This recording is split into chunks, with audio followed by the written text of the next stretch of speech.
Greetings. Tonight, I'm going to start reading some scary stories for everybody. I'm going to try to do this every night for the next week for Halloween. Now, appropriately, I'd like to begin with a great story. And I'd love to hear from you, to hear what you think as we go. I'd love to hear also what you'd like to hear, what stories you'd like me to read, which tales you'd like me to focus on. So let me share this around so that people can join us, and then we'll start.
Let's give us a few more minutes for a few more people to join us, and then we can start.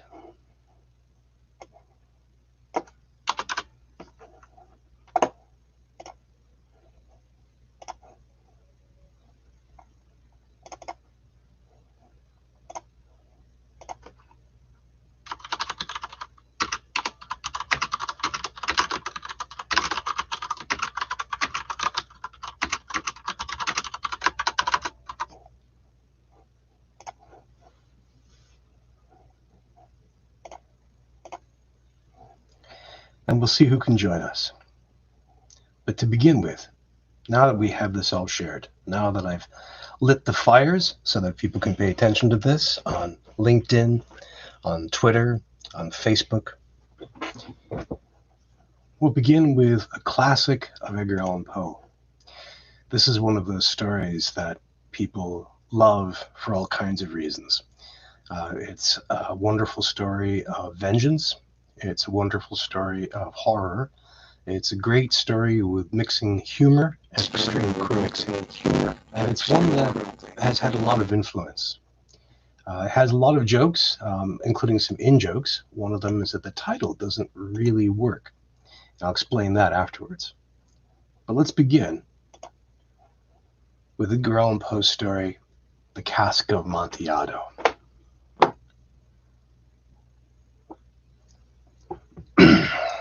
The 1,000 injuries of Fortunato I had borne as best I could, but when he ventured upon insult, I vowed revenge. You, who so well know the nature of my soul, will not suppose, however, that I gave utterance to a threat. At length I would be avenged. This was a point definitely settled, but the very definitiveness with which it was resolved precluded the idea of risk. I must not only punish, but punish with impunity. A wrong is unredressed when retribution overtakes its redresser. It is equally unredressed when the avenger fails to make himself felt as such to him who has done the wrong. It must be understood that neither by word nor deed had I given Fortunato to doubt my goodwill. I continued, as on my wont, to smile in his face, and he did not perceive that my smile now was at the thought of his immolation. He had a weak point, this Fortunato, although in other regards he was a man to be respected and even feared. He prided himself on his connoisseurship in wine. Few Italians have the true virtuoso spirit. For the most part, their enthusiasm is adopted to suit the time and opportunity, to practice imposture upon the British and Austrian millionaires. In painting and gemmary, Fortunato, like his countrymen, was a quack, but in the matter of old wines he was sincere. In this respect I did not differ from him materially. I was skilful in the Italian vintages myself, and bought largely wherever I could. It was about dusk, one evening during the supreme madness of the carnival season, that I encountered my friend. He accosted me with excessive warmth, for he had been drinking much. The man wore motley. He had on a tight-fitting party-striped dress, and his head was surmounted by the conical cap and bells. I was so pleased to see him that I thought I should never have done wringing his hand. I said to him, "My dear Fortunato, you are luckily met. How remarkably well you are looking today. But I have received a pipe of what passes for Montiado, and I have my doubts." "How?" said he. "Amontillado? A pipe? Impossible! And in the middle of carnival?" "I have my doubts," I replied, "and I was silly enough to pay the full Amontillado price without consulting you in the matter. You are not to be found, and I was fearful of losing a bargain." "Amontillado?" "I have my doubts." "Amontillado?" "And I must satisfy them." "Amontillado!" "As you are engaged, I am on my way to Lucchese. If anyone has a critical turn, it is he. He will tell me, 'Lucchese cannot tell Amontillado from sherry.' And yet some fools will have it that his taste is a match for your own. Come, let us go." "Whither?" "To your vaults." "My friend, no. I will not impose upon your good nature. I perceive you have an engagement. Lucchese, I have no engagement. Come." "My friend, no. It is not the engagement, but the severe cold with which I perceive you are afflicted. The vaults are insufferably damp. They are encrusted with nitre." "Let us go, nevertheless. The cold is merely nothing." "Amontillado! You have been imposed upon. And as for Lucchese, he cannot distinguish sherry from Amontillado." Thus speaking, Fortunato possessed himself of my arm. Putting on a mask of black silk, and drawing a roquelaire closely about my person, I suffered him to hurry me to my palace. There were no attendants at home. They had absconded to make merry in honor of the time. I had told them that I should not return until the morning, and had given them explicit orders not to stir from the house. These orders were sufficient, I well knew, to ensure their immediate disappearance, one and all, as soon as my back was turned. I took from their sconces 2 flambeaux, and giving one to Fortunato, bowed him through several suites of rooms to the archway that led into the vaults. I passed down a long and winding staircase, requesting him to be cautious as he followed. We came at length to the foot of the descent, and stood together on the damp ground of the catacombs of the Montresors. The gait of my friend was unsteady, and the bells upon his cap jingled as he strode. "The pipe," said he. "It is further on," said I, "but observe the white webwork which gleams from these cavern walls." He turned towards me, and looked into my eyes with 2 filmy orbs that distilled the rheum of intoxication. "Nitre?" he asked at length. "Nitre," I replied. "How long have you had that cough?"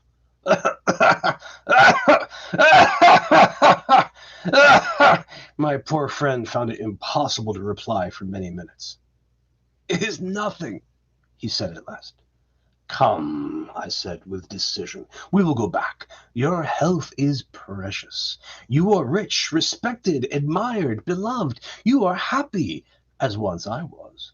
You are a man to be missed. For me it is no matter. We will go back. You will be ill, and I cannot be responsible. Besides, there is Lucchese." "Enough," said he. "The cough is a mere nothing. It will not kill me. I shall not die of a cough."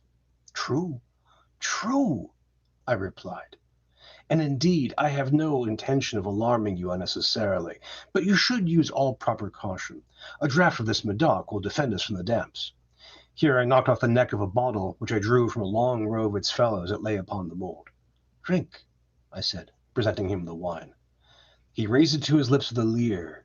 He paused and nodded to me familiarly, while his bells jingled. I drink, he said, to the buried that repose around us, and I to your long life. He took again my arm, and we proceeded. These vaults, he said, are extensive. The Montresors, I replied, were a great and numerous family. I forget your arms. A huge human foot door in a field azure. The foot crushes a serpent rampant, whose fangs are embedded in the heel. And the motto, Nemo me impune licessit. Good, he said.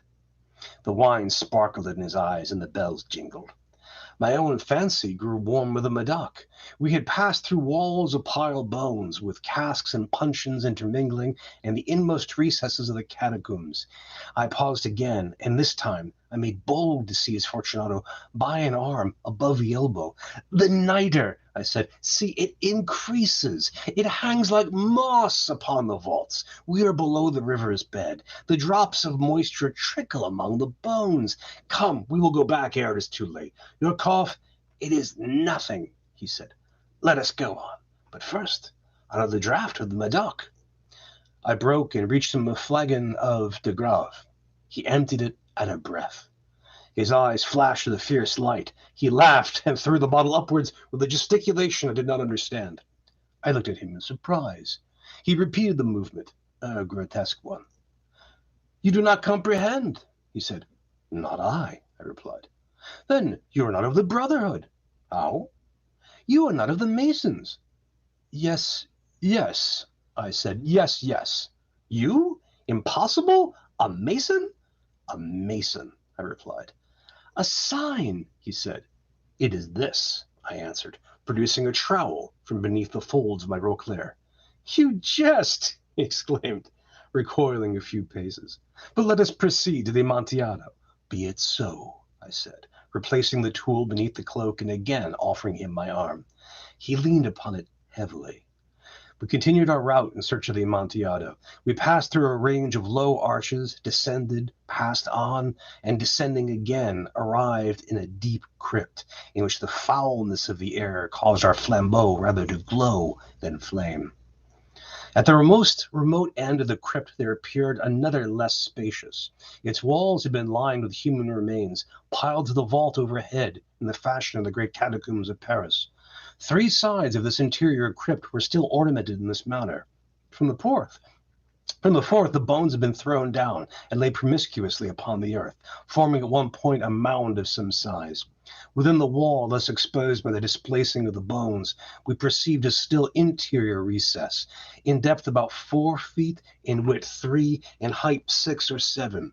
It seemed to have been constructed for no special use within itself, but formed merely the interval between 2 of the colossal supports of the roof of the catacombs, and was backed by one of their circumscribing walls of solid granite. It was in vain that Fortunato, uplifting his dull torch, endeavored to pry into the depths of the recess. Its termination the feeble light did not enable us to see. Proceed, I said.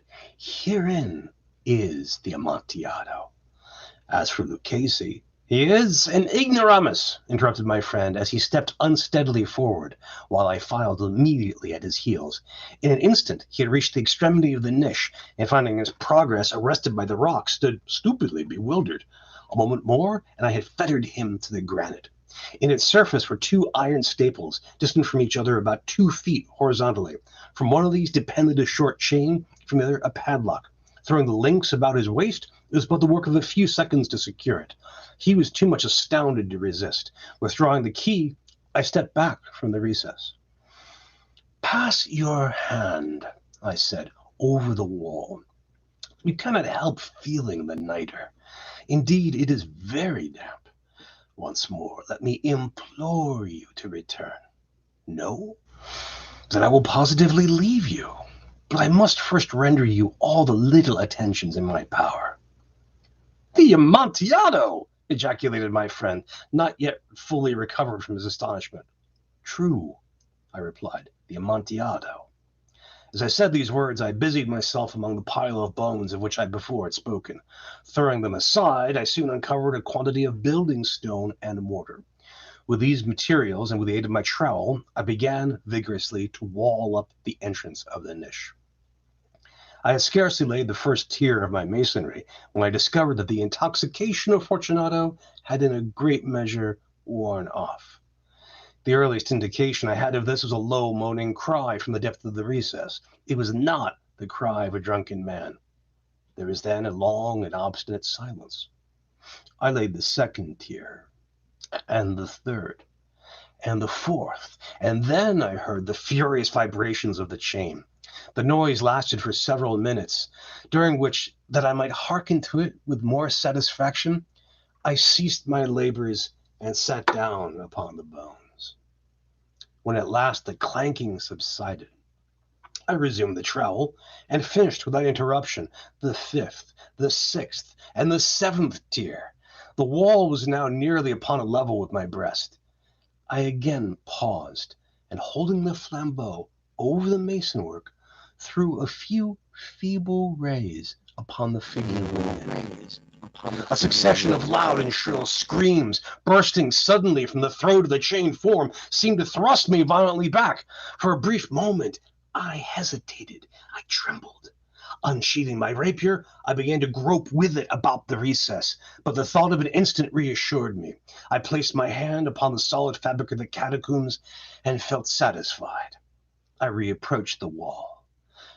I replied to the yells of him who clamored. I re-echoed, I aided, I surpassed them in volume and in strength. I did this, and the clamorer grew still. It was now midnight, and my task was drawing to a close. I had completed the 8th, the 9th, and the 10th tier. I had finished a portion of the last and 11th. There remained but a single stone to be fitted and plastered in. I struggled with its weight. I placed it partially in its destined position. But now there came from out of the niche a low laugh that erected the hairs upon my head. It was succeeded by a sad voice, which I had difficulty in recognizing as that of the noble Fortunato. The voice said,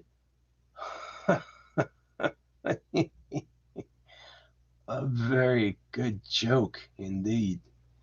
An excellent jest. We will have many a rich laugh about it at the palazzo, over our wine." "The Montiado," I said. "Yes, the Amontillado. But is it not getting late? Will not they be waiting for us at the palazzo? The Lady Fortunato and the rest? Let us be gone." "Yes," I said, "let us be gone." "For the love of God, Montresor!" "Yes," I said, "for the love of God." But to these words I hearkened in vain for a reply. I grew impatient. I called aloud, "Fortunato!" No answer. I called again, "Fortunato!" No answer still. I thrust a torch through the remaining aperture and let it fall within. There came forth in return only a jingling of the bells. My heart grew sick, on account of the dampness of the catacombs. I hastened to make an end of my labor. I forced the last stone into its position. I plastered it up. Against the new masonry, I re-erected the old rampart of bones. For half a century, no mortal has disturbed them. In pace requiescat.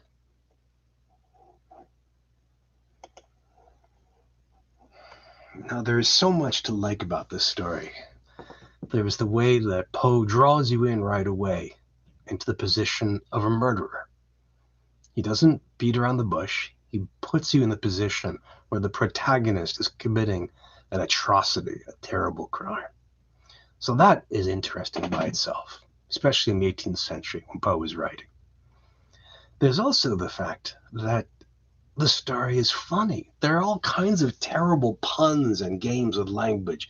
For example, Fortunato means the fortunate one, and he clearly is not. He drinks from a wine called de grave, of the grave. And Montresor messes with him in so many ways. You know, Fortunato says, I won't die of a cough. Montresor says, yeah, that's right. I.e., I have plans for you. Plus the joke where Fortunato tries to see if he's a Freemason, and he is a Mason, just in a different sense. The story has echoed and reverberated through time. I hope later on to read a great story by Ray Bradbury, which pays homage to this. Well, in the meantime, I've enjoyed reading this very much. I would love to hear your thoughts. I'd love to hear your suggestions for other stories. Please leave them in the comments. Sign up to see us for the next show, and we'll keep doing this, trying to do once a night for the next week. Until then, happy Halloween.